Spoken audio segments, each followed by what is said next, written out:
Hai semuanya, ketemu lagi bareng Mihu di sini. Oh iya, kali ini Mihu akan membawakan alur cerita dari film Donghua yang berjudul Battle Through the Heaven. Mihu mengingatkan sekali lagi ya bahwa konten ini full spoiler.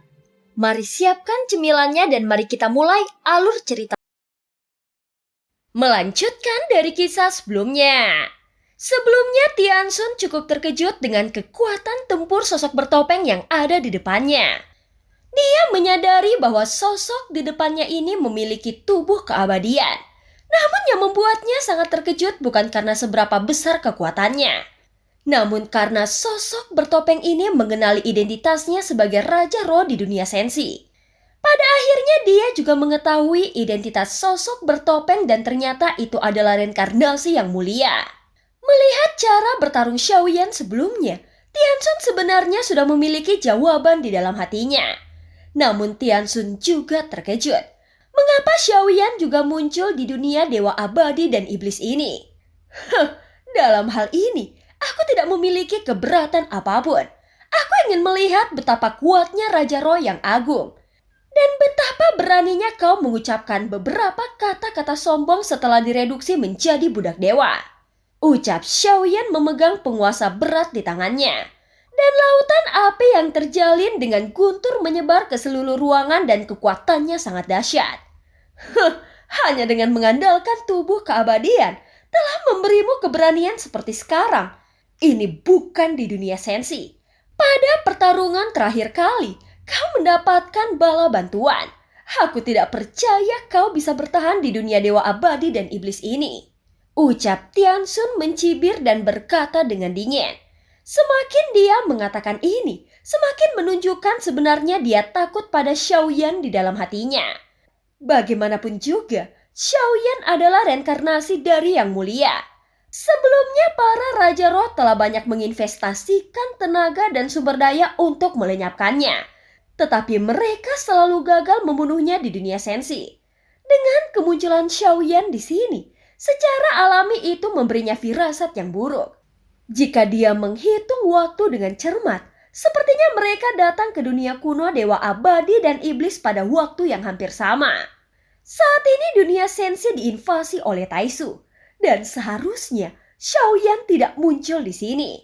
Sehingga Tiansun menganggap itu bukanlah suatu kebetulan. Selain ingin melenyapkan Xiaoyan, dia juga penasaran kenapa Xiaoyan tidak berada di dunia sensi melainkan berada di dunia kuno dewa abadi dan iblis.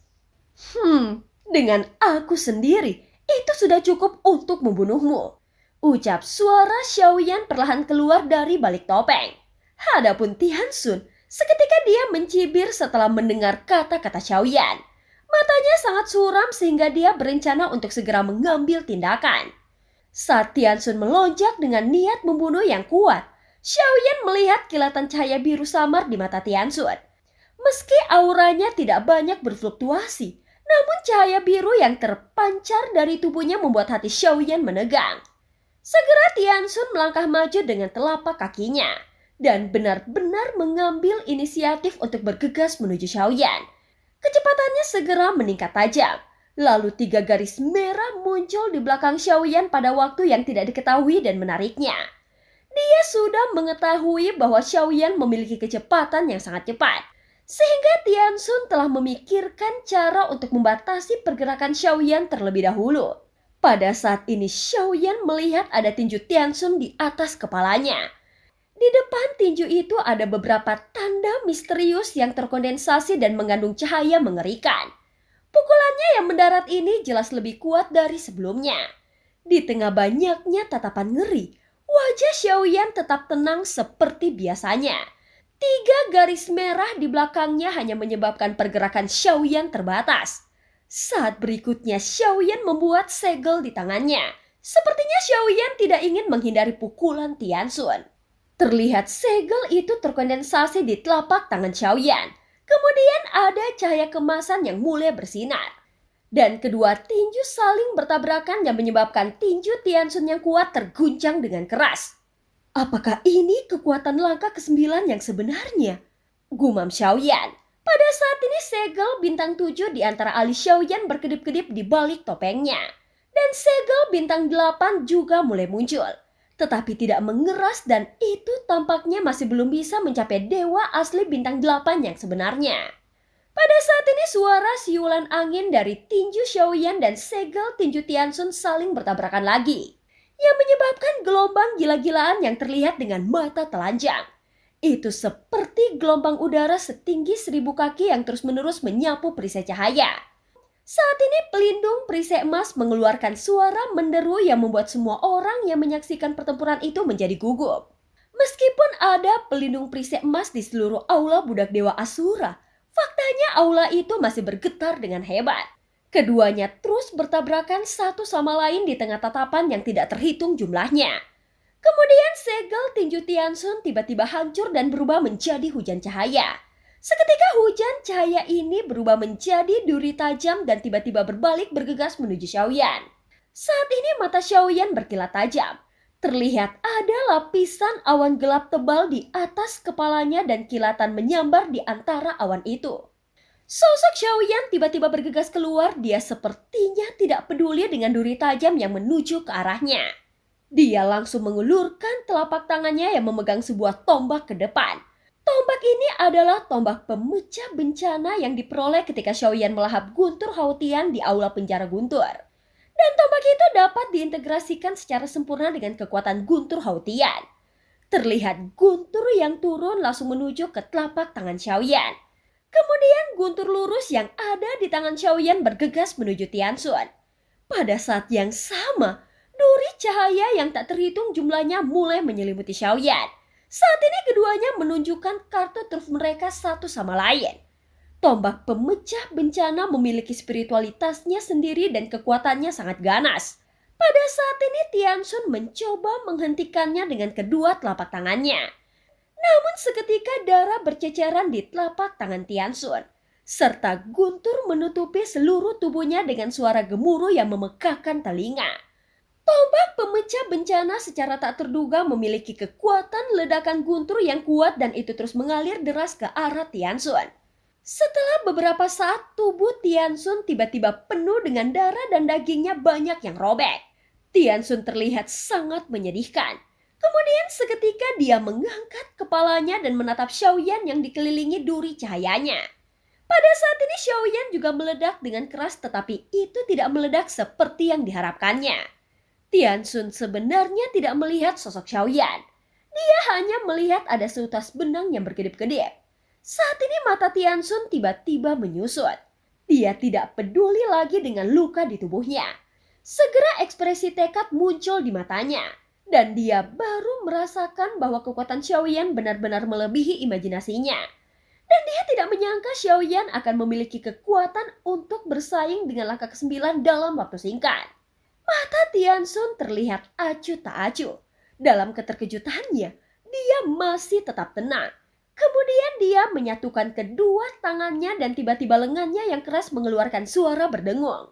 Saat berikutnya ada kegelapan yang menyebar dengan Tianxun sebagai pusatnya. Ini adalah domain dewa abadi milik Tianxun. Bagi para penonton yang ada di aula budak dewa Asura, secara alami mereka tidak dapat melihat pertarungan antara keduanya. Hal itu menyebabkan tatapan tidak percaya muncul di mata setiap orang. Mereka bahkan tidak pernah menduga bahwa pertarungan beda level ini ternyata sangat sengit. Dan itu membuat orang semakin kagum dengan budak dewa milik Zhonggu Daozi. Saat ini, Xiaoyan langsung merasa sosoknya tidak bisa bergerak. Dia secara paksa mengangkat kepalanya dan melihat Tianxun di depannya. Saat ini dia seolah-olah seperti semut yang berada di telapak tangan Tianxun dan dia bisa mati diremukkan kapan saja. Saat jari-jari telapak tangan Tianxun ini perlahan terbuka, Xiaoyan seperti baru saja melihat cahaya. Pemandangan ini sangat mengerikan. Karena domain dewa abadi Tianxun telah mencapai tingkat yang menakutkan seperti itu. Tentu saja Xiaoyan sangat terkejut saat ini. Walaupun dia tahu bahwa ini adalah domain dewa abadi Tianxun, tetapi keterkejutan di hatinya tidak dapat mereda. Pada saat ini sepertinya dia sangat takut dan bahkan seluruh tubuhnya bergetar hebat. Pada saat yang sama, tangan Tianxun yang lainnya muncul kembali dan sosoknya terlihat begitu besar di mata Xiaoyan, sehingga sulit untuk mempercayainya. Jari-jarinya seperti menutupi langit dan matahari dan dia menusuk langsung ke arah Xiaoyan. Saat ini Xiaoyan sedikit mengeringit dan dia juga melakukan hal yang sama. Nyala api 3 warna langsung keluar dari tangannya dan api berbeda saling terkait satu sama lain. Selain api 3 warna, terdapat juga 3 jenis guntur yang terkandung di dalamnya sehingga membentuk teratai api. Namun teratai api ini sudah berada pada batas kemampuan Xiaoyan. Ini membuktikan ada kesenjangan yang jelas antara keduanya. Kepercayaan diri Tianxun di domain dewa abadi miliknya pasti akan meningkat. Dan dia berada pada posisi yang lebih diuntungkan. Hahaha, meskipun tubuhmu lebih kuat dari jutaan jiwa domain dewa abadi milikku, namun Ning Yao pasti akan membunuhmu dengan satu jarinya. Ucap Tianxun mencibir dan berkata dengan dingin. Xiaoyan tidak terburu-buru, dia benar-benar harus bergantung pada domain dewa abadinya untuk memecahkan situasi ini. Tentu saja domain dewa abadi langkah ke-9 terlalu kuat, sehingga dia mengalami krisis hidup. Dan jika ingin memenangkan pertarungan ini, maka Xiaoyan harus menemukan cara untuk menerobos dewa abadi milik Tianxun. Saat ini Xiaoyan mendongak ke atas dan melihat jari-jari besar itu menyerang dengan sangat keras. Dengan ekspresi tekad di matanya, Tianxun telah menggunakan jurus pembunuhnya dan sekarang bergantung pada Xiaoyan untuk melihat apakah dia bisa menangkapnya atau tidak. Hei, domain dewa abadi milikmu tidak layak untuk diperhitungkan. Sekalipun kau adalah reinkarnasi dari yang mulia, tetapi kau harus mati di sini hari ini. Ucap Tianxun berkata dengan nada yang meremehkan. Saat ini Xiaoyan tidak berniat melarikan diri, karena dia tidak punya cara untuk menghindari domain dewa abadi milik Tianxun. Bahkan yang lebih kuat di sini hanya bisa dikalahkan dengan usaha yang keras dan dengan begitu dia dapat memecahkan situasinya. Pada saat Tianxun melepaskan domain dewa abadinya, dia berencana untuk segera mengakhiri pertarungan ini. Melihat patung emas di depannya, Xiaoyan akhirnya menyadari bahwa jiwa-jiwa yang dijual kepada Raja Roh ada di dalamnya. Jiwa-jiwa ini berbeda dari jiwa-jiwa pada kekuatan avatar kaisar klan pemakan jiwa. Jiwa mereka tidak mati, tetapi dipenjara oleh Raja Roh. Dan Xiaoyan tidak mengerti bagaimana cara Raja Roh melakukannya. Jiwa-jiwa yang dipenjara ini sebenarnya telah menjadi jiwa abadi mereka. Jika tidak, maka mustahil bagi Raja Roh memiliki kekuatan yang sangat kuat seperti kekuatan jiwa ini. Walaupun pada saat ini selain dengan avatar Yuan Shen, Xiaoyan juga telah bergabung dengan avatar kaisar pemakan jiwa.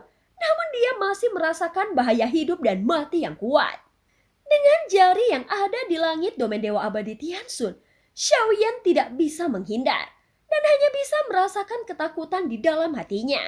Namun ini bukan karena Xiaoyan takut dalam arti yang sebenarnya. Ini hanya karena konsep artistik Tianxun yang bisa menghilangkan tekanan dengan satu jarinya. Ketika dia melihat ke atas, seluruh tubuhnya tampak membeku dan pemandangan ini sangat mengejutkannya. Saat ini Xiaoyan tahu bahwa dia harus menggunakan kekuatan yang lebih kuat untuk melawan Tianxun. Segera Xiaoyan melapisi tubuhnya dengan baju besi dewa yang telah berubah bentuk seperti jubah yang biasa dia pakai. Xiaoyan mengangkat tangannya lagi. Kemudian api 3 warna yang berbeda melonjak dengan ganas dan bergegas ke domain dewa api dengan gila-gilaan. Sehingga domainnya dipenuhi dengan api yang sangat ganas. Jika melihat domain dewa api dari kejauhan, maka akan terlihat seperti ada api di telapak tangan emas besar itu. Pada saat ini semua kekuatan asli dari 3 jantung api telah digunakan, yang mengakibatkan itu tidak akan bisa dipakai lagi dalam waktu singkat. Mata Xiaoyan sedikit menyipit, dan sekarang dia merasa bahwa dia tidak punya pilihan lain selain menggunakan sumber kekuatan ini. Xiaoyan berpikir bahwa ini tampaknya mampu bersaing dengan domain dewa abadi milik Tianxun yang kuat. Xiaoyan juga merasa masih ada rasa penindasan yang belum hilang. Saat ini Xiaoyan mengerutkan keningnya. Kekuatan semacam ini sebenarnya hanya dimiliki oleh keabadian para dewa. Meskipun Tianxun sekarang berada di langkah ke-9, namun dia pernah mencapai puncak keabadian para dewa. Secara alami, Tianxun pasti jauh lebih kuat daripada langkah ke-9 biasa. Pada saat ini dia menyilangkan kedua tangannya di dadanya. Dia berdiri di atas kepala patung emas sambil memandang Xiaoyan yang berada di telapak tangannya dengan tatapan jijik. Seolah-olah Xiaoyan telah menjadi kura-kura di dalam guci. Dan seperti binatang yang terperangkap di dalam sangkar dan tidak punya tempat untuk pergi melarikan diri. Meskipun kekuatan dan tubuh fisikmu kuat dan dapat mengalahkan semua hukum, kau hanyalah keabadian kaisar biasa. Serangan keabadianku ini dapat membunuh semua orang sepertimu. Ucap Tiansun berkata sambil mencibir. Jika dia bisa menyelesaikan Xiaoyan di sini, dibandingkan jika Xiaoyan bisa menerobos keabadian para dewa, maka itu akan menjadi masalah besar dan itu akan merugikan mereka. Tentu saja tanpa reinkarnasi yang mulia, Sensi akan memiliki peluang menang melawan Tiansun. Sensi tidak akan memiliki peluang menang melawan Taisu. Sial, kenapa kekuatan 3 jantung api saja tidak cukup? Maka aku harus menambahkan 3 jantung guntur lagi. Gumam Xiaoyan. Saat berbicara, mata Xiaoyan menjadi gelap. Faktanya kekuatan yang terkandung telah melampaui beban domain dewa abadi miliknya. Tetapi pada saat yang sama, itu juga akan meningkatkan kekuatan domain dewa abadi miliknya ke tingkat yang belum pernah terjadi sebelumnya.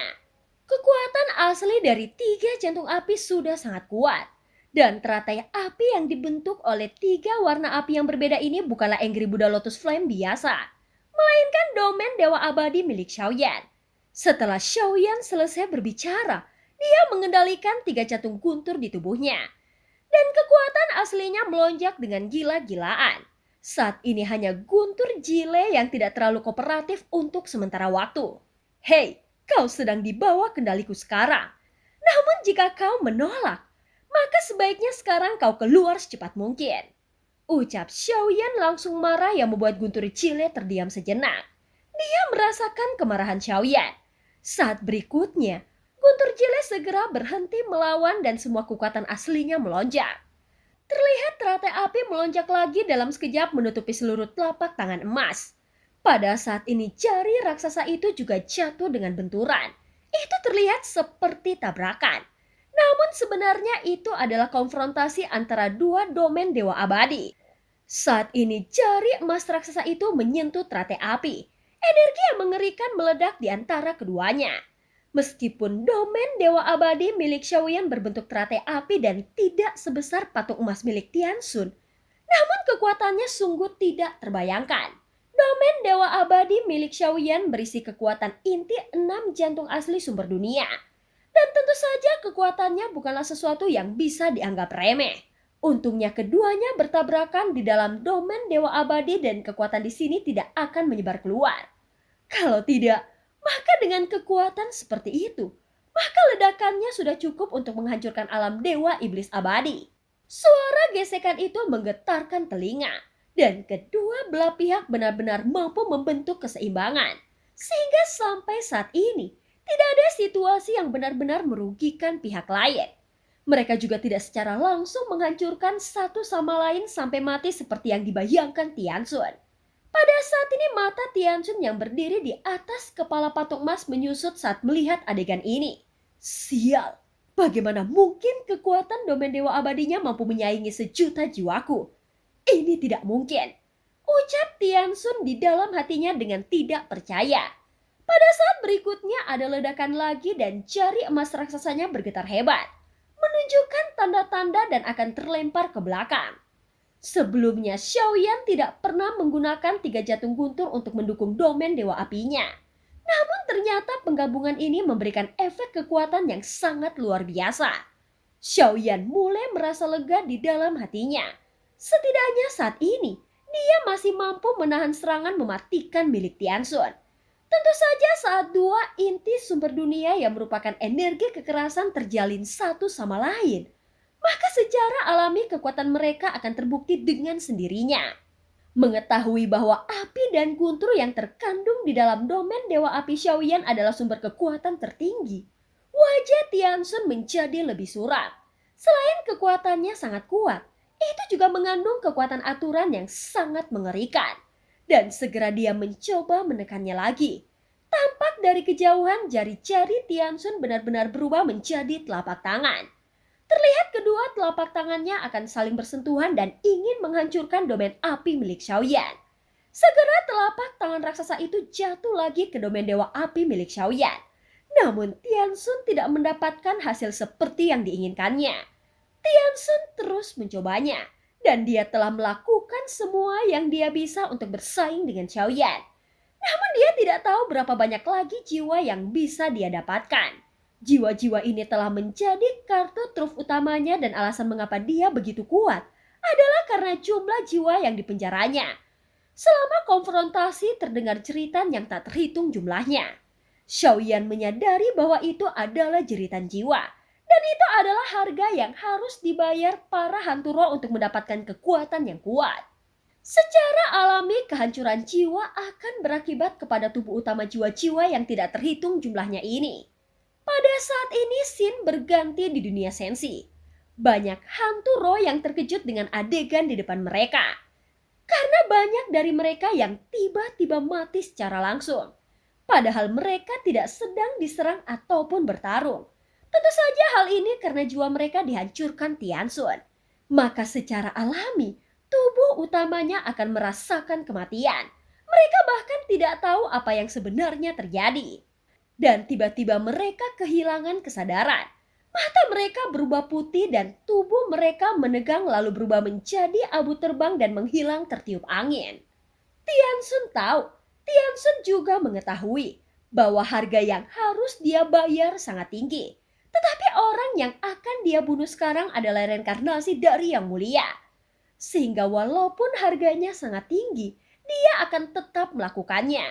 Dia tidak peduli apa yang akan terjadi. Pada saat ini, kekuatan tabrakan dari domain dewa abadi keduanya meledak kembali. Kekuatan ledakannya tidak ada bandingannya. Saat cahaya keemasan meledak, api dan guntur saling terkait menutupi dua domain dewa abadi. Sehingga tabrakan antara keduanya secara bertahap semakin intensif. Telapak tangan raksasa Tianxun terus meremas mencoba menghancurkan domain dewa api. Namun api dan guntur yang keluar dari domain dewa api sama kuatnya. Dan kekuatannya terus bersaing. Kekuatan setiap ledakannya tidak lebih lemah dari Angry Buddha Lotus Flame 3 warna. Sehingga di bawah kekuatan ini, telapak tangan raksasa emas tampak berbintik-bintik dan tampak memiliki tanda-tanda bengkak seperti bisul. Xiaoyan bisa melihat pembengkakan di permukaannya. Saat dia mengangkat kepalanya, kekuatan jiwanya memasuki lubang seperti bisul itu dan dia mendapati ada banyak sekali jiwa yang menjerit kesakitan. Melihat adegan ini, mata Xiaoyan sedikit muram. Pada saat ini dia memahami bagaimana cara Tianxun meningkatkan kekuatannya. Saat dia mengerahkan kekuatannya, maka dia akan mengekstraksi jiwa-jiwa yang tak terhitung jumlahnya ini untuk mendapatkan kekuatan. Saat berikutnya terjadi ledakan besar, dan itu bukan hanya dari telapak tangan raksasa emas Tianxun. Domain dewa api milik Xiaoyan juga mengalami hal yang sama. Ledakan tersebut mengakibatkan munculnya lubang yang tak terhitung jumlahnya di telapak tangannya. Xiaoyan dan Tianxun hampir secara bersamaan menyemburkan seteguk darah. Dan ada sebuah lubang darah muncul di tubuh mereka. Pada saat ini, kedua domain dewa abadi sedang runtuh dan keduanya terpengaruh oleh serangan balik dari domain dewa abadi. Jika ini terus berlanjut, maka kedua domain dewa abadi akan rusak parah. Dan serangan balasannya pasti akan menyebabkan keduanya juga terluka parah. Dan film pun berakhir. Terima kasih udah dengerin Mihu dari awal sampai akhir ya. Sampai jumpa. Sampai jumpa.